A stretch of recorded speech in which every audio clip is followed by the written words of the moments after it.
பாஜக கட்சியின் மகளிரணி மாவட்ட தலைவர் கலையரசி தலைமையில் BSNL அலுவலகம் முன்பு ஆர்ப்பாட்டம் நடைபெற்றது. கோவை கல்லூரி மாணவிக்கு நிகழ்ந்த கூட்டு வன்கொடுமைக்கு எதிராக பாஜக மகளிரணி சார்பில் கண்டன ஆர்ப்பாட்டம் மாவட்ட மகளிரணி தலைவர் கலையரசி தலைமையில் நடைபெற்றது. மகளிரணி பொதுச் செயலாளர் புனிதா, பிரபாவதி, மாவட்ட தலைவர் சரவணன் மற்றும் நகர தலைவர் ஆறுமுகம், மாவட்ட பொதுச் செயலாளர் கணேசன், தேசிய பொதுக்குழு உறுப்பினர் சிவகாமி பரமசிவம், மாவட்ட துணைத் தலைவர் சரிதா, மாவட்ட செயலர் வித்யா, துணைத் தலைவர் மகாதேவன், இளைஞரணி மாநில செயலர் பிரபாகரன், மாவட்ட அலுவலக செயலர் சக்திவேல், விவசாய அணி மாவட்ட தலைவர் கார்த்திகேயன், OBC அணி மாவட்ட தலைவர் சசிகுமார், அரூர் நகர தலைவர் ரூபன், மகளிரணி செயற்குழு உறுப்பினர் விமலா, மண்டல அமைப்பாளர் மணிகண்டன், சமூக ஊடக பிரிவு மாவட்ட செயலாளர் பிரவீன்ராஜ், விளையாட்டு பிரிவு மாவட்ட தலைவர் அருண்குமார், கல்வியாளர் பிரிவு மாவட்ட துணைத் தலைவர் ரவி கட்சி நிர்வாகிகள் கலந்து கொண்டு ஈடுபட்டனர். இந்த ஆர்ப்பாட்டத்தில் பெண் பிள்ளைகளுக்கு தமிழகத்தில் பாதுகாப்பு இல்லை, கைது செய்து கல்லூரி மாணவியை கற்பை காட்டு மிராண்டிகளை கைது செய்து தண்டனை வாங்கி தர வேண்டும். தமிழகத்தில் சட்டம் ஒழுங்கு சீர்குலைந்து விட்டது. தமிழ்நாட்டில் போதைப் பொருட்கள் அனைத்து பகுதிகளிலும் கிடைக்கின்றது. மகளிரணி மாவட்ட தலைமை கலையரசி பேசினார். இதில் மகளிரணி பொறுப்பாளர்கள் மற்றும் பாஜக நிர்வாகிகள் என ஏராளமானோர் பங்கேற்றனர்.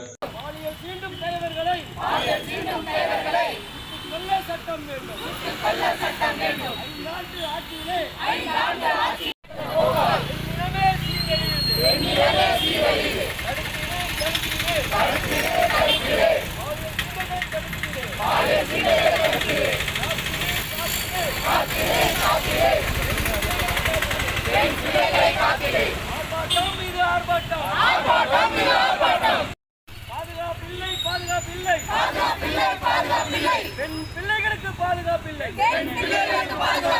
பாரத் மாதா கி பாரத் மாதா கி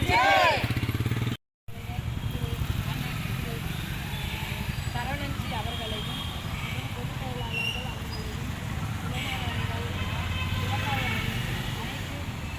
காதி சொந்தங்களையும்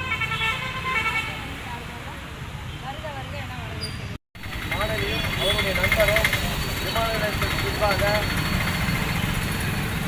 பேசிக் கொண்டிருக்கும் போது உள்ள கயவர்கள் அந்த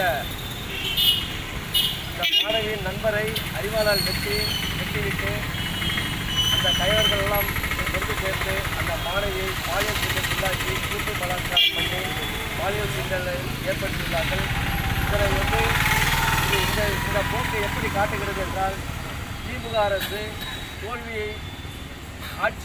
அவங்களுடைய ஆட்சியானது தோல்வியுற்றுள்ளது.